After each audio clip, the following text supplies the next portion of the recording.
everybody, it's your old pal the Moo Cow here, also known as Paul A. Presenza, and it is time for yet another end of the month haul. So, this being March, and of course with the awful horrific coronavirus hitting us, this is probably going to be one of the last hauls we're going to be doing for a bit. We have to see how things are going, but it's looking like that kind of life as we knew it is going to be grinding down to a bit of a halt, which is fine. You know, I can probably take a couple of months off and not buy stinky movies, I suppose. I imagine I will survive somehow. But yeah, with the way things are, with shipping and with people getting checked for viruses, it's probably best to sort of put that on a hold. However, I was getting stuff as the month was going on, so I figured we do one more haul while we still got some new movies.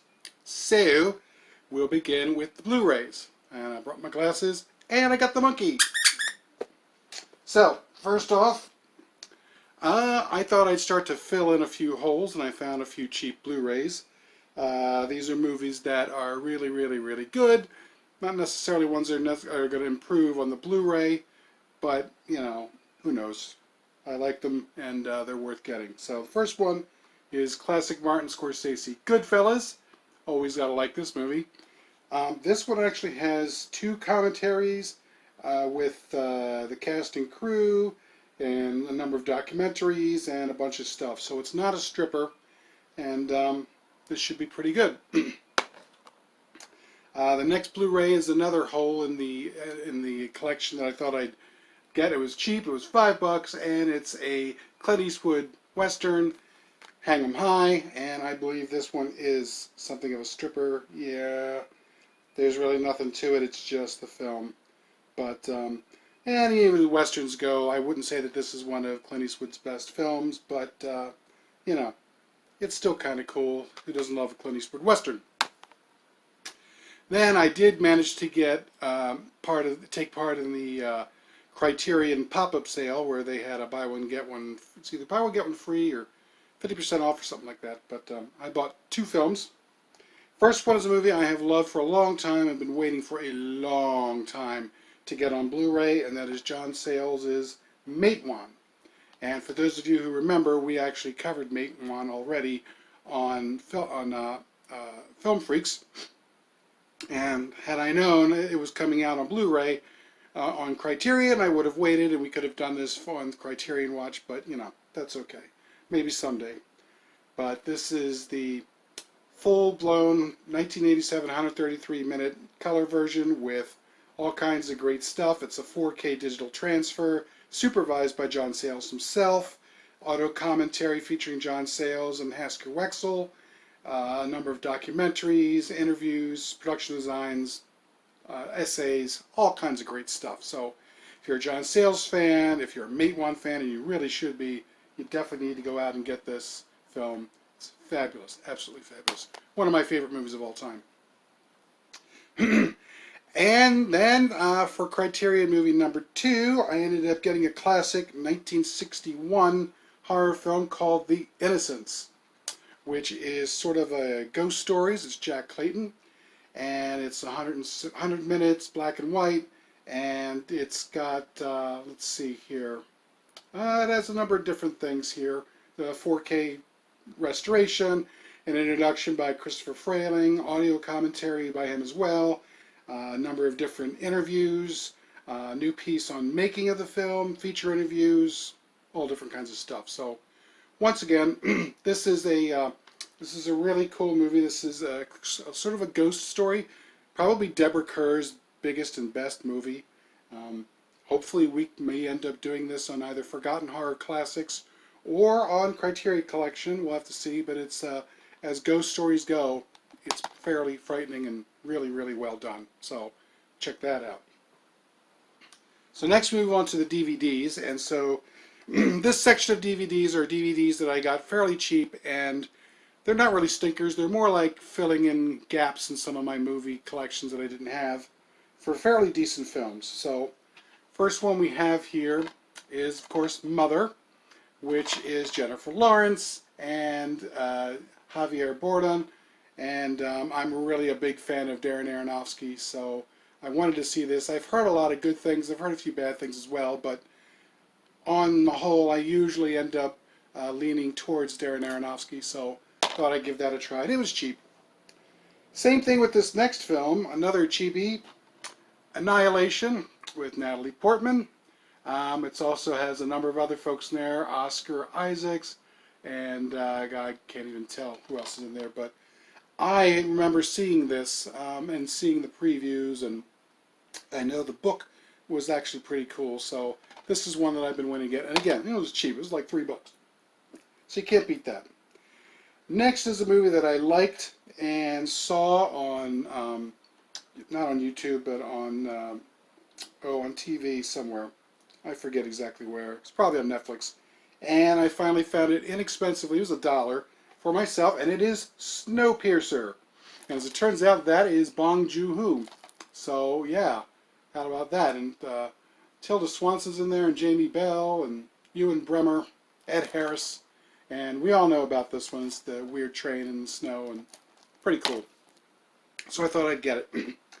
And then finally, a movie I had on on VHS way back in the day, and never managed to replace it. It's a Joe Dante / Roger Corman classic, Piranha. It's something of a guilty pleasure. It's kind of silly. It's kind of fun too. They made a really bad sequel, the sort of 3D flying piranhas, but this one was kind of fun. And Rob Bottin ends up doing the special effects, and actually John Sayles, who did Mate One, was the writer for this. And Kevin McCarthy's in there, Keenan Wynn, Bradford Dillman, Heather Menzies, Dick Miller, Barbara Steele, Paul Bartel. Has just a great cast, and it's actually kind of a lot of fun. It's a little silly, but it's a good guilty pleasure. Excuse me. And so finally, we come to what I classify as the group of stinkers. So, first of all, we have this movie called Isolation, which I'm not 100% sure, but I believe this is the movie that has the mutant cows. So, who out there is going to want to get a mutant cow movie more than me?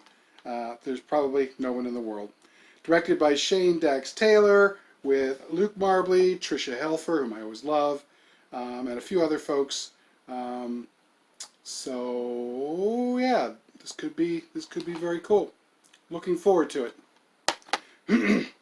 Next, we have a weird end of the world movie called Last Boy, and it's some kind of weird thing where this woman finds out that the world is ended and her son can save the world, so she sends him off to find some people who are going to grant him a wish. And he bumps into this soldier, and the soldier joins him and protects him, and blah, blah, blah, blah.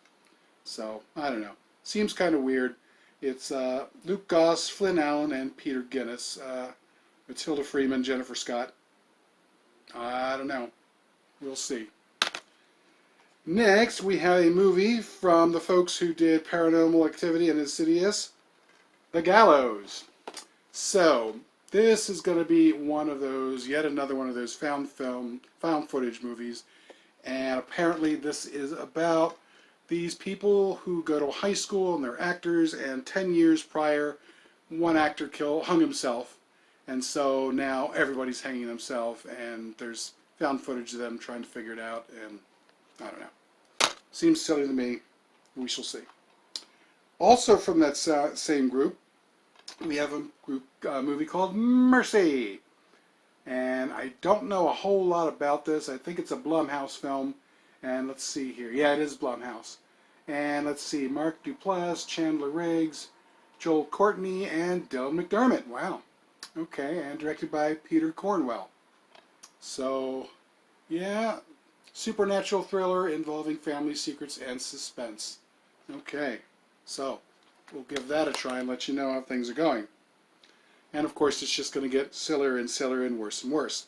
Next is a movie called Outpost, and this is definitely a Nazi zombie movie. And of course, how can you possibly go wrong with Nazi zombies? I'm sure it's going to be very, very silly. This is a 2013 Cinema 3/Matador picture. Let's see here. Brian Larkin, Evan Carreras. I don't know who these people are. Kieran Parker is the director. Oh, it looks like Ultimate Combat World Heavy Champion James the Colossus Thompson are in here. Outpost, The Rise of Spetsnaz. Nazi zombies. Can't beat that. Next, we have a very odd-looking film that I've never heard of at all, called Sky on Fire. It looks like it is a Korean film, I think. Danielle Wu. Excuse me. I'm not really sure who else is in here. I know nothing about it. Yeah, it looks like it is a dollar store special from Korea, and all it looks like is some kind of end of the world. Okay. Supposed to be a young thief, groundbreaking curative medicines, true answers, blah, blah, blah. End of the world, all kinds of horrible things. Sci-fi, we'll see. Next, we get into some fun stuff. This is a Full Moon classic, and I saw it there for fairly cheap. And we are talking Shadow Zone, Charles Band. And we've got David Beecroft, James Hong, Sean Weatherly, Miguel Nunez, and Louise Fletcher, of all people. And this is some kind of weird, cheap version of The Thing, apparently. And it's supposed to have lots of gore and gross effects. You can see that there. So, you know, Full Moon should be fun, should be silly, should be quite enjoyable. Speaking of Full Moon, we also have Charles Band, Decadent Evil 2. And that looks like it's some kind of vampire movie with, Jill Michelle, yowza, and Danielle Lennox and Ricardo Gill. And it looks like it is produced and directed by Charles Band. And yeah, this looks like hot chick vampires with lots of boobage, as you can see in the back. Once again, Full Moon always manages to bring the fun and the silliness. Speaking of silliness, we have, from the director of Young Guns, a movie called Robo-Croc. I don't know how anybody could possibly pass up a stinky movie about a robotic crocodile, but here we go. And looks like Corbin Nemec and Lisa McAllister and Keith Duffy and, whoa, Dee Wallace is in here. Wow. Oh, the mighty have fallen. Still, I'll bet it's going to be fun. I bet it's going to be silly. And I can't wait to see this robot crocodile. Next, we have, oh God, our buddies, Tia Carrera and looks like Robert Davi and Tim Russ. And it's another Asylum film. And it is Asteroid versus the Earth. And this is the original widescreen presentation and includes a making of Asteroid versus Earth and a gag reel. I'm sure there were plenty of those. And looks like it is directed by none other than Christopher Douglas Olin Ray. Woohoo! So, little Chris from Rollerblade. Gotta love that. So this should be fun. And, you know, Robert Davi is always an interesting person. Tim Russ, you can't beat that. Star Trek. Gotta love it. And then finally, we have a very bad-looking film that has quite an interesting cast. I can't wait to see this one, because if there's anything better than a shitty shark movie, it's a shitty dinosaur movie. And we have Age of the Dinosaurs with Ronnie Cox and Treat Williams. And let's see who else is in there. Gillian Rose Reed, Andre Johnson, and looks like it is directed by Joseph Lawson. And it's it's another Asylum film, and this just looks bad. I remember the write-up about this. Apparently, Ronnie Cox plays this rich dilettante who manages to bring back the dinosaurs. Of course, he can't just bring back nice plant-eating dinosaurs. He's got to bring these damn things back, and he wants to use them for research and also for children's birthday parties. And naturally, they run amok and start eating everyone in sight.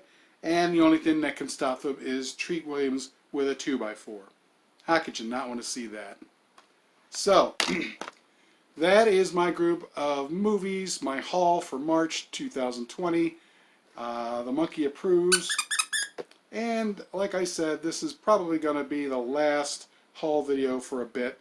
We'll have to see what happens. I hope everybody's taking their precautions seriously and staying safe in this era of coronavirus. Remember, it's not worth it, not even to find the stinkiest movie, to go out there and put yourself to risk and put your family to risk. So do everybody a favor and stay home.